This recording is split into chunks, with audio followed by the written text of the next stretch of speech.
तुझसे करूं, ओ मेरे प्यारे मसीहा। मेरा ये जीवन तेरे काम आए, मेरा ये जीवन तेरे काम आए, यही है मेरी तमन्ना, यही है मेरी तमन्ना। हालेलुया। प्रभु हम धन्यवाद करते इस समय के लिए, जैसे आज हम तेरी उपस्थिति में खुदावंद तू वचन के द्वारा हमें आशीष दे। जब हम बीमार लोगों के लिए प्रार्थना करें, अद्भुत चंगाई छूट कर हम मिरेकल हो, तेरा पवित्र आत्मा अचंभित रीति से काम करे पिता यीशु के नाम से मांगते हैं, आमीन। मैं एक वचन को पढ़ूंगा, हम पढ़ना चाहूंगा आपके लिए। भजन संहिता की पुस्तक उसका 1 अध्याय उसके 1 वचन से पढ़ेंगे। लिखा है, क्या ये धन्य है वो पुरुष जो दुष्ट की युक्ति पर नहीं चलता और न पापियों के मार्ग में खड़ा होता है और न ठट्ठा करने वाले की मंडली में बैठता है, परंतु वह तो युवा की अवस्था से प्रसन्न रहता है और उसकी अवस्था पर रात दिन ध्यान करता रहता है। और उस वृक्ष के समान है जो बहती नालियों के किनारे लगाया गया और अपनी ऋतु में फलता, जिसकी पत्ती कभी मुरझाती नहीं, इसलिए जो कुछ जो पुरुष करे वो सफल होता है। हालेलुया।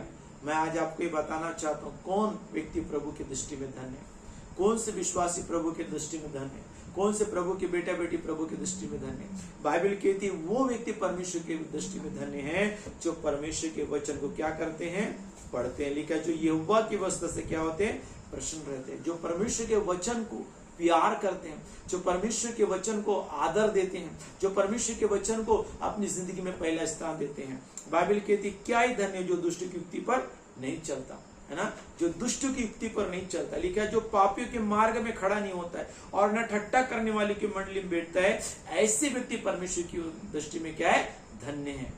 वो व्यक्ति धन्य नहीं जो पापियों के मार्ग में खड़ा होता है, वो व्यक्ति धन्य जो ठट्ठा करने वाले के लिए मंडली बैठता है, वो व्यक्ति धन्य जो दुष्ट की युक्ति पर चलता है। ऐसे व्यक्ति प्रभु की दृष्टि में धन्य नहीं है। हो सकते हो पैसे वाले, हो सकते हो बुद्धिमान हो सकते उनके पास नाम शोहरत है, परंतु व्यक्ति प्रभु की दृष्टि में क्या है, धन्य नहीं है।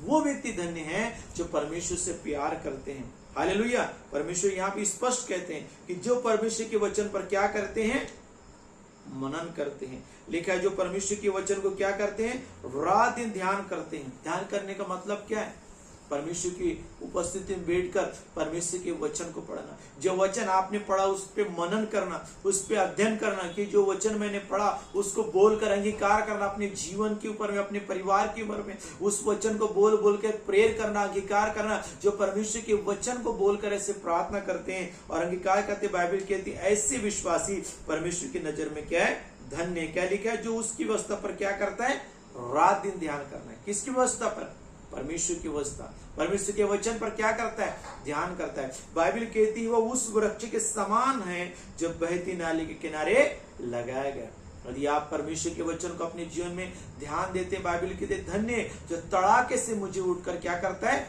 ढूंढता है। परमेश्वर का वचन कहते हैं कि जो मुझे पाता है वो क्या पाता है, जीवन को पाता है। इसलिए वचन कहता है आदि में वचन था, वचन क्या था, परमेश्वर था। हालेलुया। आप यदि परमेश्वर को ढूंढेंगे ना, वो मिल जाएगा। Hallelujah, hallelujah. इसलिए परमेश्वर का वचन क्या कहता है, वो ऐसे विश्वासी के जीवन को उस वृक्ष के समान बनाएगा जो बहती नाली के किनारे लगाया गया। आपने देखा ऐसे वृक्ष जो नदियों के किनारे रहता है, जो नालियों के किनारे रहता है, वो कभी सूखता है नहीं, वो गर्मी के समय में भी हरा भरा रहता है। प्रभु कहते हैं मैं ऐसे विश्वासी के जीवन को ब्लेस करूंगा। बाइबल कहती है आप वो पवित्र आत्मा की नदी के किनारे लगाए गए होंगे जो हर ऋतु में क्या होंगे, फलवंत होंगे, फ्रूटफुल होंगे। यीशु मसीह के नाम में आपका परिवार फ्रूटफुल होगा, आपका खुद का आत्मिक जीवन फ्रूटफुल होगा। आप क्या होंगे, लेबनोन के देवदार के समान बढ़ते चले जाएंगे। आप दाएं बाएं फैलेंगे, आप पुराने होने पर भी रस भरे रहेंगे। यीशु के सामर्थ्य नाम में आपका जीवन, आपका परिवार, आत्मिक जीवन, शारीरिक जीवन फलवंत रहेगा यीशु मसीह के सामर्थ्य नाम में। परंतु कब,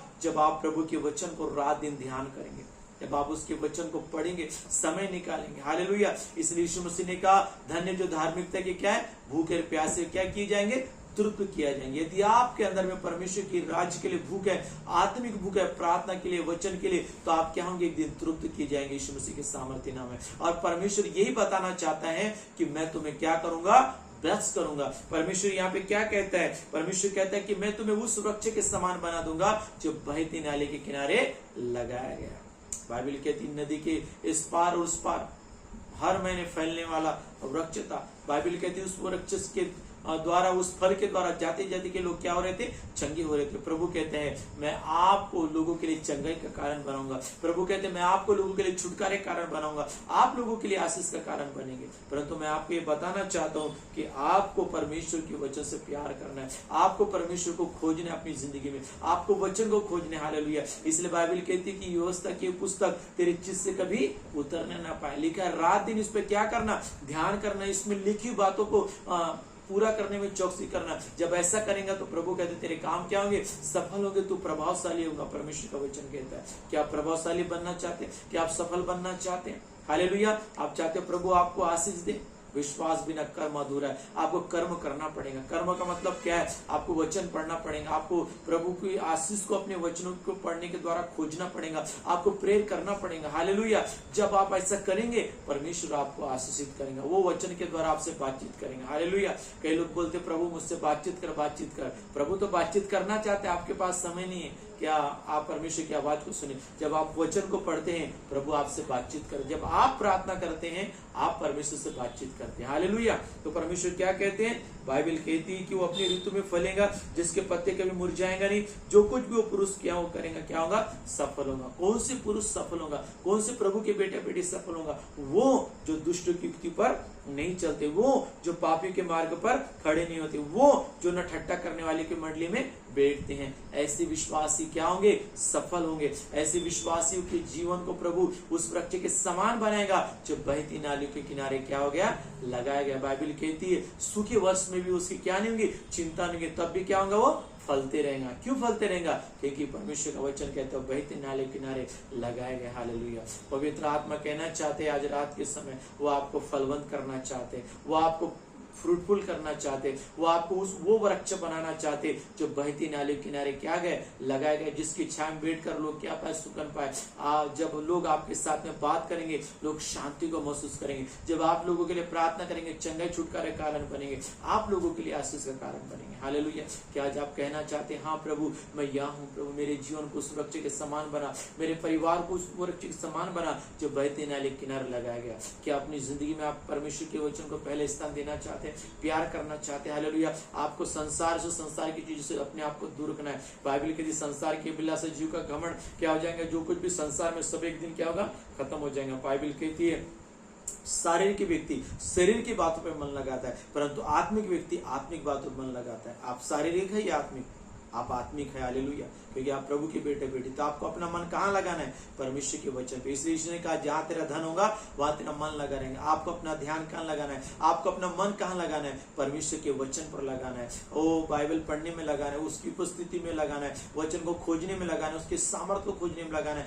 आपको अपना मन परमेश्वर के राज्य में लगाना है, आत्मिक बातों में आपको मन लगाना है। जब आप और मैं आत्मिक बातों में मन लगाएंगे हम आशीषित होंगे, हम ब्लेस्ड होंगे, पवित्र आत्मा के सामर्थ्य से बढ़ते चले जाएंगे, उसके अनुग्रह से बढ़ते चले जाएंगे, और प्रभु हमारे जीवन को उस वृक्ष के समान बनाते चले जाएगा जो बहते नाले किनारे लगाया गया। हालेलुया। प्रभु आपको आशीषित करे। आइए हम प्रार्थना करेंगे। सर्वशक्तिमान प्रभु हम प्रार्थना करते हैं पिता, हर एक बेटा बेटी के लिए जो देख रहे प्रभु, प्रभु आप इनके परिवार को, इनके खुद के जीवन को उस वृक्ष के समान बनाइए जो बहते नाले किनारे लगाया गया, जो हर ऋतु फलता है, जिसके पत्ते कभी मुरझाते नहीं, और ये सफल हो प्रभु जी। हम प्रार्थना करते पिता इनका परिवार एक आशीषित परिवार बने, इनका जीवन एक आशीषित परिवार बने। सारी उदासी चले जाए, सारी निराशा चले जाए, सारी बीमारी चले जाए यीशु के नाम में, सारा कंगालपन चले जाए, हर कर्ज चले जाए यीशु के नाम में, हर चिंता टेंशन डिप्रेशन चले जाए यीशु मसीह के सामर्थ्य नाम में। प्रिय परमेश्वर का वचन कहता है शैतान आया चोरी करने, घात करने, नाश करने, यीशु जीवन देने के लिए है। वो अपना जोई जीवन आपको देना चाहता है, वो अपनी जिंदगी को आप में जीना चाहते हैं। हालेलुया। क्या आप परमेश्वर से आज रात प्रार्थना करना चाहेंगे, प्रभु मेरी मदद कर, मैं आपको अपने जीवन में पहले स्थान देना चाहता हूँ। परमेश्वर मेरी मदद कर, प्रभु मेरे जीवन को सुरक्षित के समान बना जो बहती नाले किनारे लगाएगा। प्रभु हम एक एक को आशीषित करते, प्रभु इनको आशीष दे पिता, सारा अंधकार का कार्य इनके जीवन से दूर होने पाए, इनके परिवार से दूर होने पाए, शत्रु के सारे प्लान इन्हें दूर होने पाए, हर आलसपन की आत्मा, ढीलापन की आत्मा दूर होने पाए, हर अंधकार की ताकत जो इन्हें आत्मिक जीवन में बढ़ने के लिए, ग्रोथ करने के लिए रोकते, यीशु के नाम से हम शापित करते। ओ परमेश्वर इन्हें छू और ब्लेस कर, तेरा पवित्र आत्मा इनके जीवन में अचंभित रीति से काम करे पिता, एक एक को ब्लेस कर प्रभु। यदि कोई बीमार है तो इस समय चंगी हो जाए यीशु मसीह के सामर्थ्य नाम में। बीपी शुगर थायराइड के रोगी चंगे हो जाए, ऑपरेशन कैंसिल हो जाए यीशु के नाम में, और बाबा सिर चंगे हो जाए, स्टोन के रोगी चंगे हो जाए पिता। ऐसे हम प्रार्थना करते जो परमेश्वर, हम प्रार्थना करते अंधे देखे, लंगड़े चले, मुर्दे जिंदे हो यीशु मसीह के सामर्थ्य नाम है। ओ प्रभु अचंभित इस काम कर, हड्डी के रोगी चंगे हो जाए, जिन्हें संतान उनको संतान की प्राप्ति यीशु मसीह के नाम है। एक एक को ब्लेस कर राशि दे, तेरे लो में ढापते पिता। धन्यवाद तूने हमारी प्रार्थना को सुना, यीशु के सामर्थ्य नाम से मांगते, आमीन।